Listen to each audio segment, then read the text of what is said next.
Humans. Without a doubt, the smartest animal on Earth. Yet we're unmistakably tied to our ape origins. Millions of years ago, we were apes living ape lives in Africa. So how did we get from that to this? What happened? What set us on the path to humanity? The questions are huge, but now there are answers. At the threshold of humanity, one ancestor contains tantalizing secrets. It is known as Homo erectus. Homo erectus had a slightly smaller brain, slightly bigger jaw, but it's basically us. Basically us. Almost 2 million years ago. New finds are revealing the truth about the ancestors at the heart of our evolution. Here were the trailblazers who first left Africa, the first fire makers, the first hunters. These creatures were capable of analyzing possible uses of tools and coming up with a technological solution to the problem of how you kill a big dangerous animal without getting killed yourself. Homo erectus pioneered what it means to be human, colonizing whole continents and creating the first human societies. Our ancestors began to care about what others thought and care about what that individual thought about them. Now, new discoveries are bringing them alive as never before. At last, we come face to face with the ancestors at the birth of humanity, right now on Nova.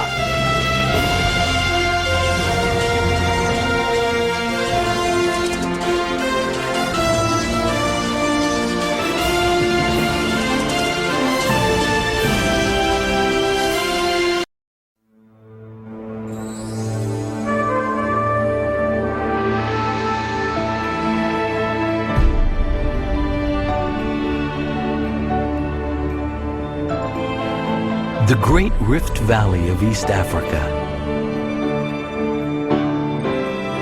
2 million years ago, these spectacular plains and canyons witnessed a mysterious event. The birth of the first ancestor we can really call human. New discoveries are revealing a creature surprisingly like us.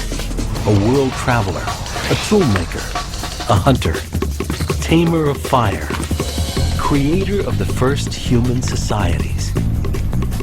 Amazingly, the qualities that make us human began not with our own species, Homo sapiens.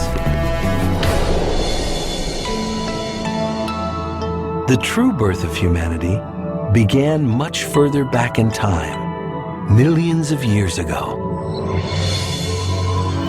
Imagine the entire span of recorded human history, about 5,000 years, taking us back to the Egyptian pyramids. Double it, 10,000 years, to the time when plants are domesticated and agriculture begins. Double it again, 20,000 years. Ice Age hunters are painting stunning images on cave walls, and keep doubling, 6 more times. Only then do we encounter our ancestor, Homo erectus, in Africa's Great Rift Valley.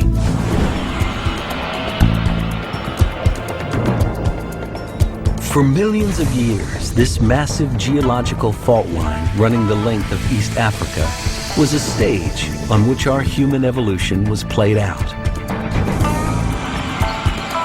It all started with the first apes to walk upright on 2 legs, about 6 million years ago. There were many different types, all variations on the same theme. Ape-like creatures with small brains. The fossil known as Lucy is the most famous example. Here she is, just 3 foot 8 inches tall, with a brain the size of a chimp's. For millions of years, creatures like her roamed the forests and grasslands of Africa. But then, something changed. About 2 million years ago, new creatures appeared with abilities never seen before in the animal kingdom. Meet Homo erectus, a toolmaker and hunter. One of the first members of our genus, the genus Homo, humans. The transition to Homo was probably one of the most important transformations that occurred in human evolution. Arms got thinner, legs got longer, brains got bigger. It was a huge evolutionary step from ape bodies to bodies like ours.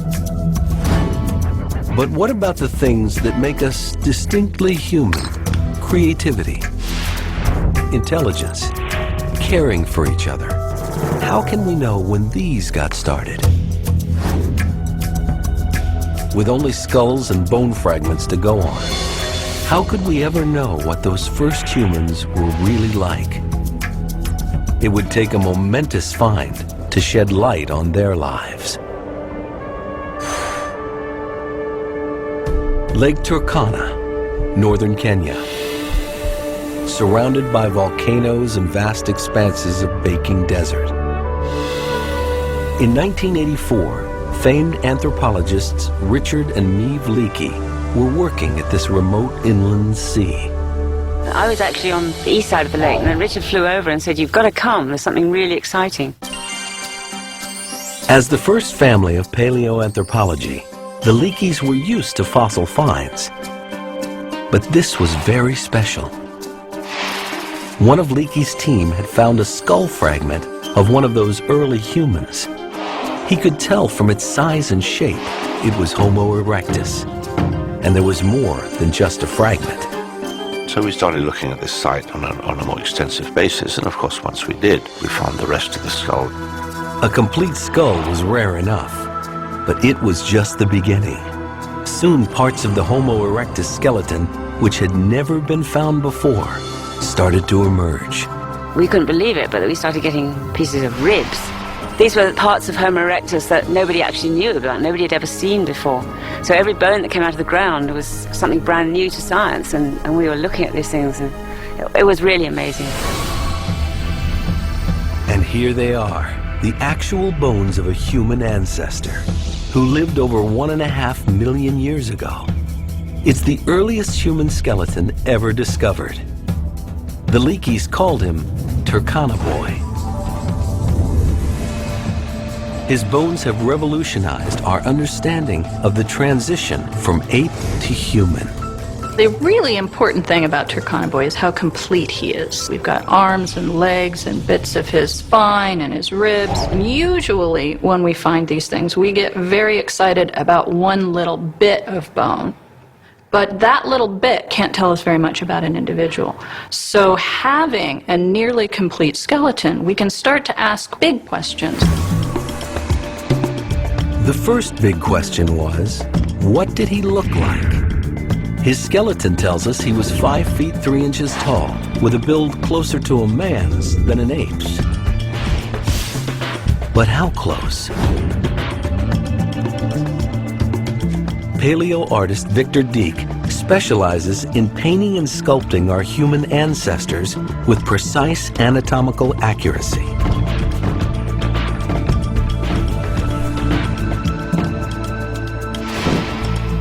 Victor's going to add Turkana Boy to his family of ancient faces. At this stage of the game, I know that Turkana Boy is not an ape. He is a very early true human. And so here we have a modern human skull. The faces are very similar to one another, but Turkana Boy's skull is a bit more primitive and has a lower forehead and a much smaller brain capacity. Victor will build Turkana Boy's face muscle by muscle, based on his studies of cadavers and modern anatomy.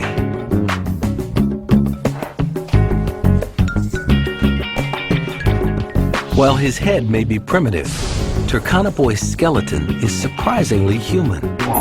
His hips are a little wider, his arms a little longer, but his overall body shape is just like ours. Turkana Boy and Erectus, that's something that if you were to see from 100 feet away, you would think, well, there's a large naked man there, or woman, or you know, but it's a human.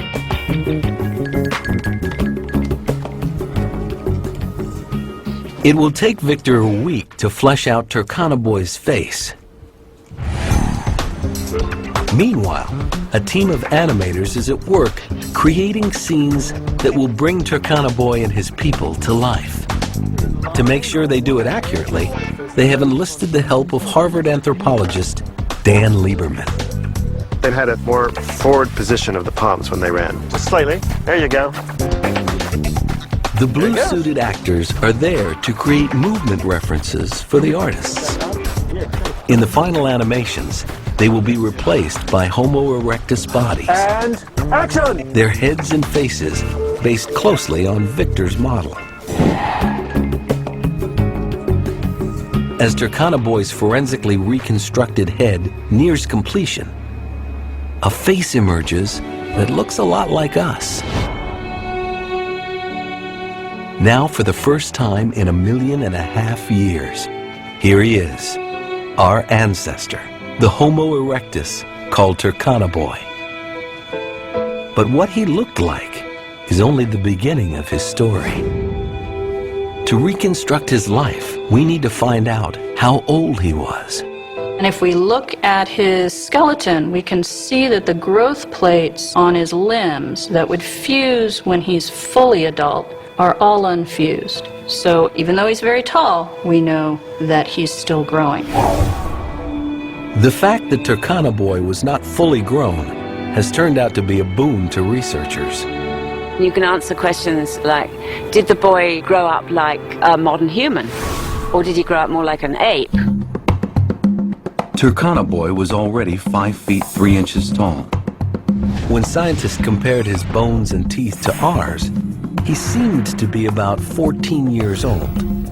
But when dental specialist Chris Dean began to study his teeth, he was in for a shock. It turns out that all teeth, fossil or not, preserve a remarkably precise record of childhood. This is a fossil tooth, and we can see the enamel cap which covers the core of the tooth, which is made of dentine. Dentine is just another word for ivory. And within the enamel you can see the rods which are running from the enamel-dentine junction here out to the surface of the tooth. Enamel has a regular growth pattern like the rings of a tree. Under an electron microscope, it looks like rods made of tiny beads. Each of the little beads along these prisms represent one day's growth, because the cells which produce enamel are actually under the influence of a circadian or daily clock. And those secretions during the day speed up and then slow down, and there's a permanent record of that in every tooth. So you can see rods running all the way through this tissue, and every day along the rod there is a wobble where the tissue slows down and then speeds up. So if you count the beads in these strings, you can figure out exactly how many days that tooth has been growing. When Chris looked at the fossilized teeth of Turkana Boy, he got a huge surprise. Turkana Boy wasn't 14 years old, he was 8. What that implies is that the growth of the Turkana Boy resembled more closely that of chimpanzees today. To be 5'3" at age 8, Turkana Boy must have grown up very fast, at a rate closer to chimps than us. A chimpanzee's childhood is short. It is sexually mature at about 7.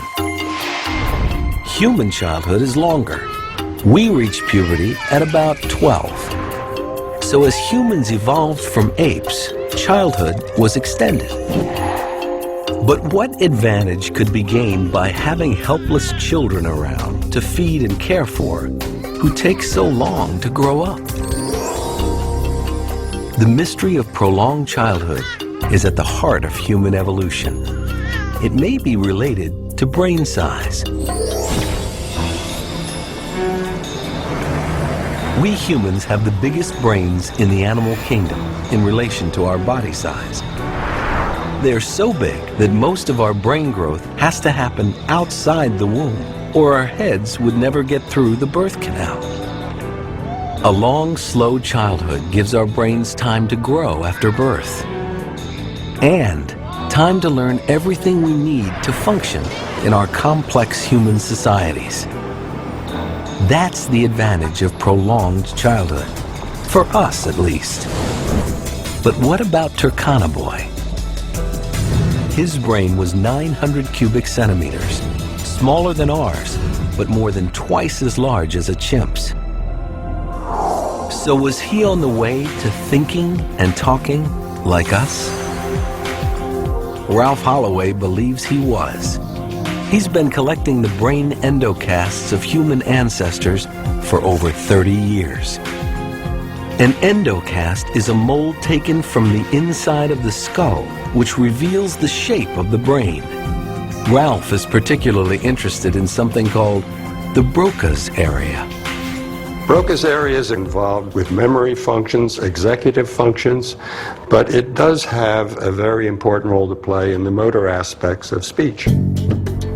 In the brain of Turkana Boy, Ralph believes he sees evidence for something remarkable. A change in the Broca's area tied to communication.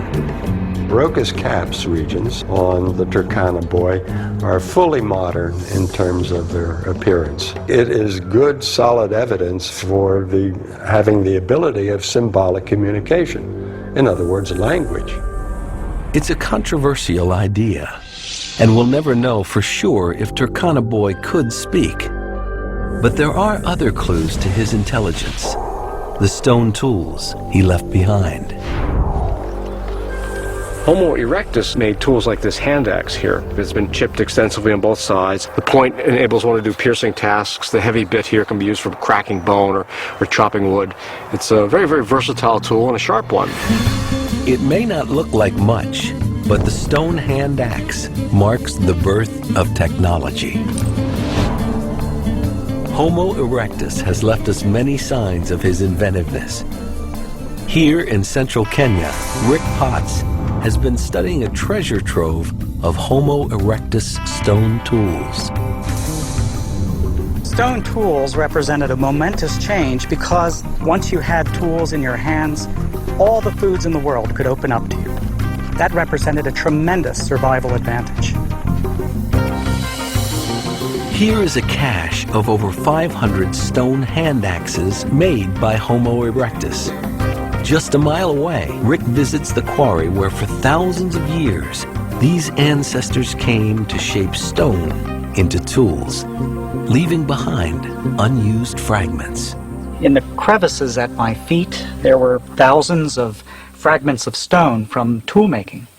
And there were several scars where Homo erectus struck huge flakes. We also see evidence that they could recognize flaws. They could see which ones would break if they took them away. So they simply discarded them here. What's amazing about that is you could imagine an early Homo erectus sitting right here making decisions. The kind of decision-making it takes to create a stone tool has been researched extensively by John Shea. I'm just going to tap it a little bit. I'm just checking it out to see if there's any internal flaws before I do it. There may be one in here. It feels like there might be something in there, but I like a challenge, so I'll map it anyway. Even for an expert, making a hand axe is not easy. Yeah, there's the flaw, but we got around it. A good toolmaker has to understand the properties of stone. To make this thing nice and thin, easier to carry, easier to transport, and more to the sharp cutting edge, I'm going to do something kind of counterintuitive. I'm going to dull the edge so that the next time I strike it, it won't fail until I have a lot of pressure on it, until I've hit it really hard. The fracture will go much further than it otherwise would. So that Homo erectus did this tells us they were capable of thinking ahead, of planning the consequences of their actions. So let's have a look here. What'll happen here? Many of these stones have hidden defects. Failing to spot them could spell disaster. There's still a flaw in there. I can hear it. I can tell you. Yeah, see this? It's right there. Now, I've worked around it, but if I were an early human and spotted this, I would stop making the hand axe right now. If I'm out running around the savannas chasing a rhinoceros and I'm butchering a rhinoceros as the lions are circling and my hand axe breaks, I'm in trouble. So, you know, I go home tonight, I'm still going to get fed even though I didn't make a perfect hand axe. As Homo erectus, I might end up being the meal instead, you know. A skilled craftsman, Homo erectus had evolved a new type of intelligence. But his bigger brain came with hidden costs. Modern brains consume 25% of our body's energy. Our brain happens to be the hungriest organ in the body. And in order to support a brain our size, we need lots of calories. With his big brain and body, a Homo erectus like Turkana Boy needed more nutrition from his savanna environment. Turkana Boy, had he grown to adulthood, would probably stood around 6 feet tall. This is a big, strong creature that would have had a huge energy budget. One can satisfy an energy budget like that by eating plants, but you have to eat a lot of plants. But there's one food that can supply the nutrients a growing brain and body need. And Africa was filled with it. The one high-quality resource that's probably most important for the evolution of the genus Homo is meat, and meat byproducts such as brain and marrow and fat. They're high in protein, they're high in calories, and they're easy to digest. But the one problem with getting meat is that it's hard to get. Most predators rely on strength or speed to kill their prey. Our ancestors had neither. Today, we are on top of the food chain, so it's hard to imagine the predicament of those early humans. Here was a slow-moving creature with no claws or fangs, easy prey for the hungry predators around him. This is a fossil forehead and brow ridge of a Homo erectus. And on the brow ridge, you can see the bite mark of a carnivore. Well, this reminds us that these Homo erectus individuals weren't at the top of the food chain. So how did Turkana Boy, a weakling with a big brain which needed calories, get his meat? Homo erectus faced a problem. How do you kill a big dangerous animal that has lots of meat and fat in it without that animal also killing you? I think the answer to that was a very clever set of innovations, and that is endurance running and high activity in the middle of the day.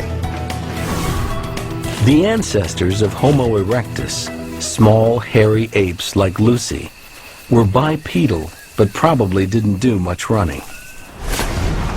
But Turkana Boy's kind were built to run, like us. This is an accelerometer. It weighs Dan Lieberman believes they could run long distances because, like us, they had lost their thick coat of body hair and could keep cool by sweating. This was the key to their success. But how do we know if these crucial changes go back all the way to Turkana Boy's time, over 1 million years ago? Skin and hair are rarely preserved in the fossil record.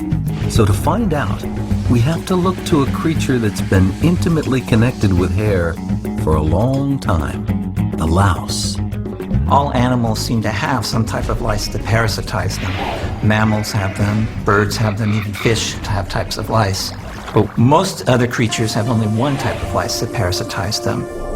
Humans have one kind of louse on their heads and another in the pubic area. Geneticist Mark Stoneking asked himself why. The answer that seems obvious is that when we had body hair all over our bodies, we had one type of lice, but then we became hairless until we only had hair on our heads and in our pubic region. And so therefore you would have this hairless geographic barrier to contact between the two. Mark was surprised to find out that the human pubic louse is very different from the human head louse. Somehow, in the past, it seems to have come from gorillas. Because the pubic lice is actually more closely related to gorilla lice. Now, how it is our ancestors got pubic lice from gorillas, I wouldn't care to speculate. But nonetheless, one needs gorilla lice in order to really work this whole thing out. The most likely scenario is that when we lost our body hair, the original human louse migrated to our heads, leaving the pubic area temporarily unpopulated by lice. When our ancestors had contact with gorillas, perhaps sleeping in their nests or scavenging their bodies for meat, the gorilla louse colonized their pubic region. Eventually, it turned into the human pubic louse of today. So if we could find out when the human pubic louse and the gorilla louse diverged, we would have a rough idea of when we lost our body hair. Fortunately, there's a way to figure that out. The genetic dating technique known as the molecular clock. It's based on the fact that the sequence of chemical bases which make up DNA mutate at a regular rate. It's just a very simple idea that the rate of change in DNA sequences is more or less constant over time. And that means that you have a way of determining when two species last shared a common ancestor. By counting the number of differences in the genetic code of two species, scientists can determine how long they've been evolving away from each other. When Mark used the molecular clock to count the differences between the DNA of gorilla lice and human pubic lice, he came up with a date for their divergence. The estimated date for the divergence is roughly 3 million years ago. That means long before Turkana, maybe even around Lucy's time, our ancestors had slowly begun to lose their body hair. Turkana was mostly hairless, just like us. And that may be what gave him an edge over other predators. Most animals are at a disadvantage in the midday sun because they overheat. They can only cool down by panting. And when they run fast, they can't pant.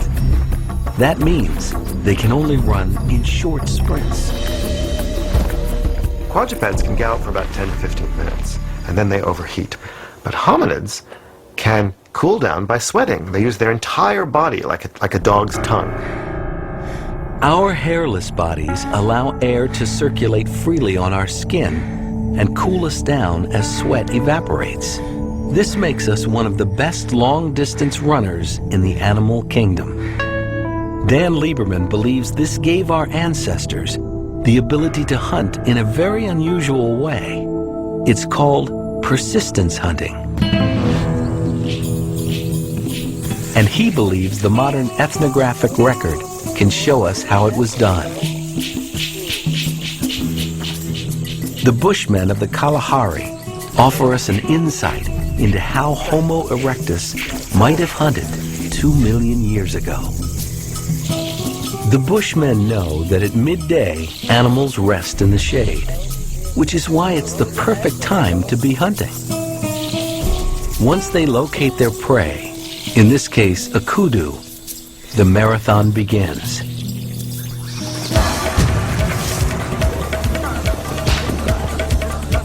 Their strategy is simple. Run it to exhaustion. Every time the animal tries to rest, the hunters track it down and get it moving again. They never give it a chance to cool down. And the reason they can keep going is that they can sweat. So if the theory is right, the Bushman hunt may help explain how Turkana got his meat. Homo erectus had come up with an innovative way of feeding his hungry brain.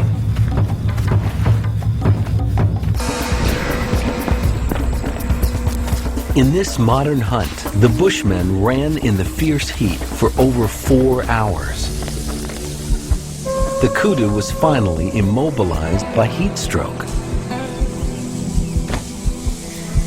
Turkana wouldn't have had steel-tipped spears like the Bushmen, but he wouldn't have needed them. Homo erectus probably hunted with close-quarters weapons, with spears that were thrown at animals from a short distance, clubs, thrown rocks, weapons like that. They weren't using long-distance projectile weapons that we know of. The Homo erectus hunt was simple but effective. It fed not just their larger brains, but the growing complexity of that early human society. there are other social animals, but none quite like us. Society is in every corner of our lives. Our relationships, communication, rules, symbolism, all the things that bind us together. What's behind it? Why do we become so social? Could it have something to do with another innovation? Something unprecedented in our evolution. Building fires and cooking. Here we've got erectus, the first species that looks like us. And I think only cooking can explain the magnitude of this change. The earliest evidence that our ancestors deliberately used fire for cooking dates to long after Turkana time. But Richard Wrangham is sure Homo erectus was building fires much earlier. Now for the first time we had a species that was committed to living on the ground, because they lose their climbing adaptations. Well, how were they sleeping? They had to be able to protect themselves from wild animals. On the African savanna, full of predators who hunt by night, Richard believes Turkana and his people couldn't have survived without fire. And he thinks only cooking, which makes food more soft and digestible, can explain why Homo erectus evolved smaller teeth and a much smaller gut. These things are compatible with the reduced cost of digestion produced by cooking food. Nothing else is. As our ancestors reaped the benefits of cooking, something else happened too. At least according to Wrangham. We became more social. Humans have this wonderfully calm temperament compared to chimpanzees, say. Where did it come from? We were drawn to a common place, the fireplace. Wrangham believes we learn to share and communicate, sitting around fires, waiting for food to cook. It's speculative, but one thing is for sure. In the Homo erectus world, new social relationships had to be evolving. The bonds between mothers and children must have been very different from the apes. For example, a mother orangutan will not allow any other individual to take her infant, will be in constant skin-to-skin contact with that baby for at least the first 6 months of life, not a moment out of contact. Secure in this unbreakable mother-infant bond, ape babies need less capacity to read the intentions of others than human babies, whose bond with their mothers is surprisingly less secure. The shocking fact is that human mothers abandon their infants much more often than ape mothers. Infanticide by a mother is more common among humans than any other higher ape. Maternal commitment is a lot more contingent in humans than it seems to be in other apes. Unlike most primates, human mothers share parenting with others. A child's survival can depend on making itself appealing to a number of caregivers. Perhaps that's why human infants have evolved a uniquely acute sensitivity. Human infants are born connoisseurs of mothers, reading her facial expression, looking for signs of commitment.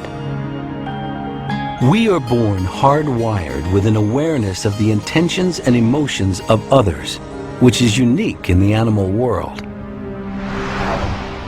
When did humans develop this gift for attributing mental states and feelings to others and for caring about what others thought about them? Could these social instincts have developed with Homo erectus? Along with cooperative hunting, bigger brains, longer childhoods, and the use of fire. Perhaps Turkana and his people already had social skills that would be familiar to us. Here were intelligent social beings with an increasing capacity for cooperation. It may be this that made possible another great achievement, the exodus from Africa. For millions of years, our earliest ancestors stayed on the African savannas. But at some point, they started to leave. Ancient fossil skulls and tools have been found as far away as China and Indonesia. The question is, when did they leave Africa and why? When Turkana Boy was found, scientists thought they had the answer. Here was a strong, large-brained ancestor capable of an arduous migration. He had the look of a world conqueror. In the mid-1980s, we were thinking that a hominid like this one had left Africa, but had done it maybe about 1 million years ago. For decades, scientists believed big strapping humans like Turkana Boy left Africa 1 million years ago. But new discoveries are showing the migration may have started a lot earlier than that. Dmanisi, Georgia. The mountains and plains of the Caucasus, thousands of miles from the Great Rift Valley, had never produced any fossils of early human ancestors. But then, an astonishing discovery was made.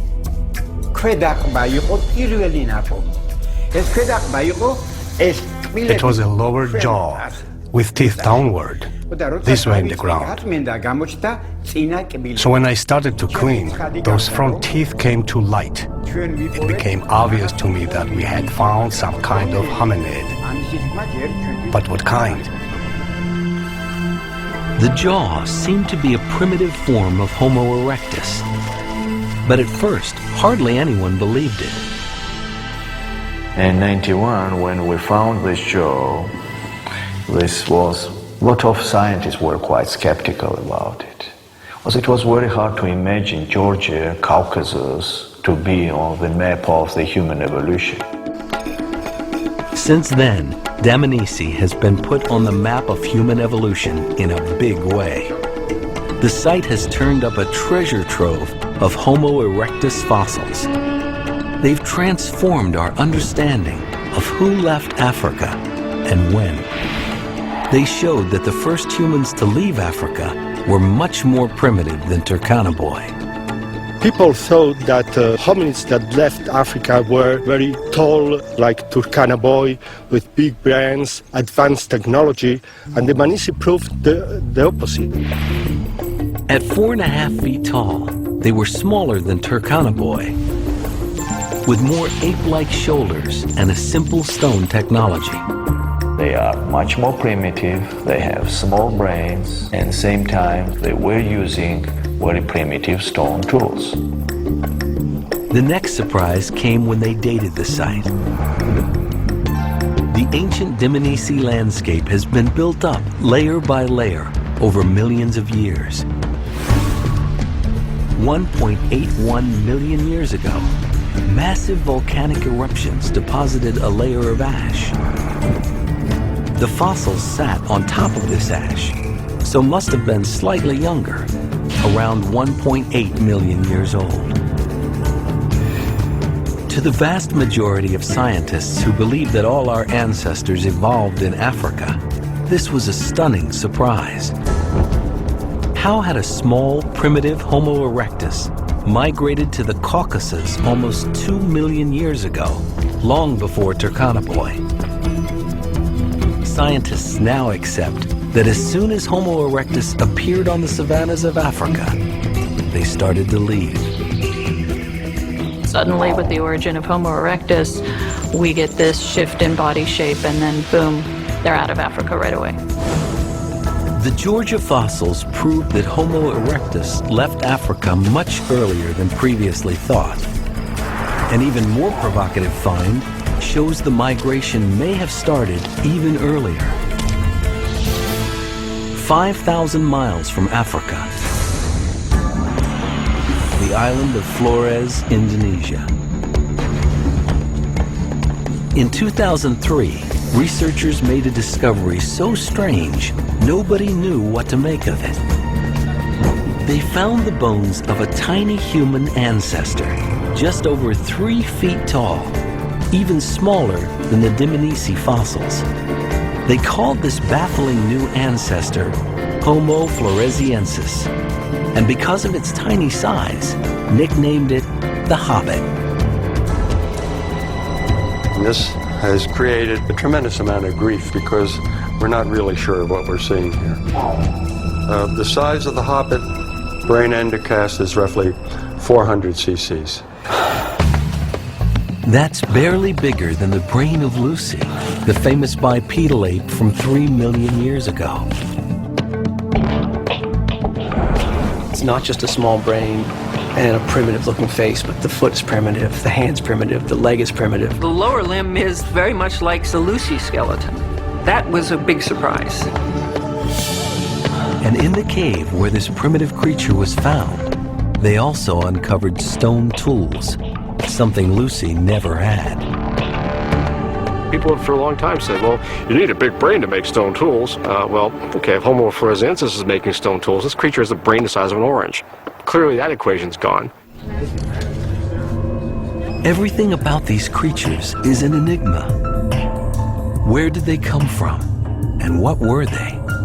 Some researchers have argued that floresiensis is just a dwarfed population of modern people that suffered some kind of disease that caused them to both dwarf and have relatively small brains. But when scientists took a closer look, most saw no evidence of disease. The stone tools and the shape of the face moved the focus to our old friend, Homo erectus. Some researchers think that Homo floresiensis evolved from Homo erectus. But how did they get so small? Something called island dwarfism may be the answer. Isolated on islands with limited food, large mammals sometimes shrink over time. On Flores, there were once pygmy elephants the size of cows. Could the same evolutionary pressure have acted on Homo erectus to produce the Hobbit? Or was this mysterious creature descended from an even more primitive ancestor? So perhaps we're sampling a period which is at the very beginning of the Homo lineage. So whatever the Hobbit was, perhaps its ancestors were the very first wave of migration out of Africa. Some unknown creature, part bipedal ape like Lucy, and part Homo erectus.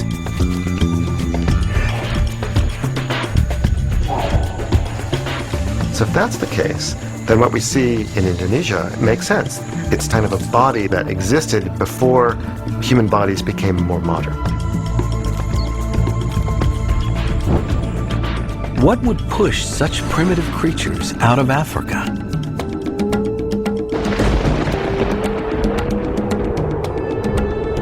A key driving force behind the migration was probably a climate shift, which spread grasslands from Africa into Asia. And with the grasses went the game animals. Animals are going to be moving out of Africa, and the hominids will just be keeping pace with those animals. After all, that's their livelihood. Of course, our ancestors didn't know they were leaving Africa. They just followed the animals they depended on, through the Sinai up into the Middle East and beyond. It's often been called an exodus, but it really wasn't like that.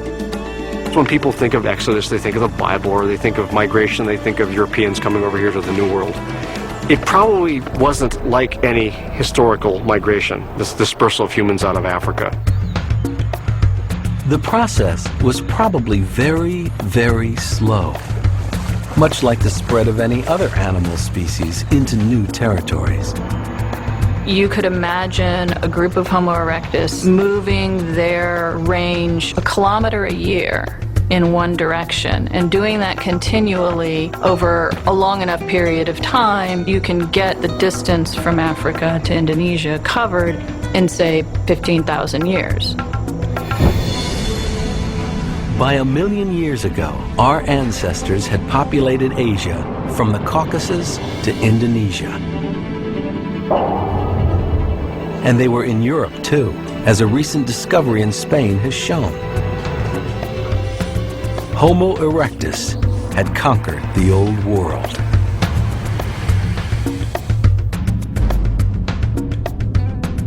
The fact that they made it so far with limited technology and relatively small brains makes them seem even more remarkable. And their longevity was astonishing. A few pockets of Homo erectus may have been still clinging on in Asia just 50,000 years ago. That's a span of 2 million years. Our own species has only been around for 200,000. What was the secret of Homo erectus's success? The amazing finds at Dmanisi have given us one last clue. One of the skulls belonged to an old man. His jawbone revealed he had lost all his teeth well before he died. That was a real surprise. It means that this individual survived 2 years without teeth.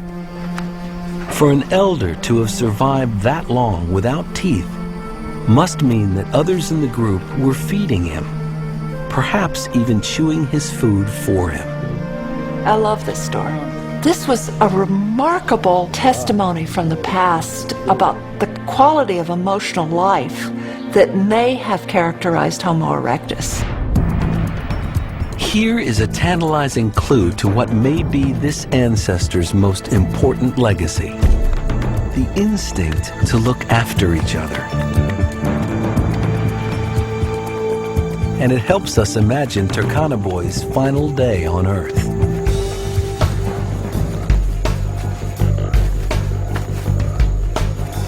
In the animator's scenario, he starts the day out on a hunt. But he has trouble keeping up with the hunting party. Why? The evidence from his skeleton is that he was sick and in pain at the time he died. If we look at his lower jaw, we can see right here under the teeth that we've got a bit of an abscess and an infection. That kind of an infection could have entered the rest of his body, could have killed him. An abscess that ate away that much of his jawbone would have been agonizing. Turkana Boy is in so much pain, he's unable to continue the hunt. Knowing he would be looked after, perhaps he returned to his campsite to find comfort among the females. I think he was probably a miserable fellow, in a lot of pain and very dependent on support and handouts. So it was a species that already felt that he's one of our weaklings that, you know, we love and must protect and care for to have got him that far. But however much they may have wanted to help him, there was nothing they could do about the infection that was probably spreading through his body. From what the evidence suggests, I just always imagined him not knowing what was wrong with him. And there's a sadness to it. But ultimately from that comes this immortal being. His skeleton was so complete, it is likely he died in water, which would have protected him.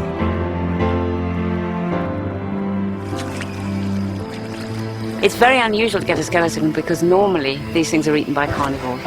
And in this case, it seems that the boy's body was washed into a swamp, and so the carnivores never saw it and never destroyed it. And it gradually decomposed, and as the rivers flooded, brought in more sediment, buried it. And you could see footprints of hippos that had walked all over the bones, and some of the ribs and things were standing vertically instead of lying flat on the ground. And you could sort of reconstruct the situation and how the boy, what had happened after he died and why he was complete. It really was an amazing experience to see it. For almost 2 million years, his bones were preserved by the earth. Their discovery opened a window for us on an unknown world. The world of the most successful human ancestor of all time, Homo erectus. They've revealed to us that mysterious moment when almost everything human was born. Our bodies, our minds, our emotions. Think of all we've become.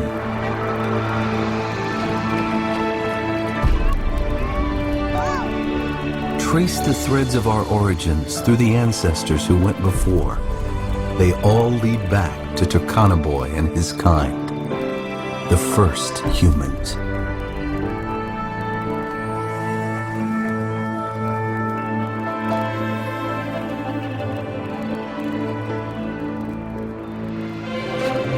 Nova's got a brand new evolution website with lots to explore about our ancestors. We want to know what you think. Bookmark it today and give us your feedback. Find it at pbs.org.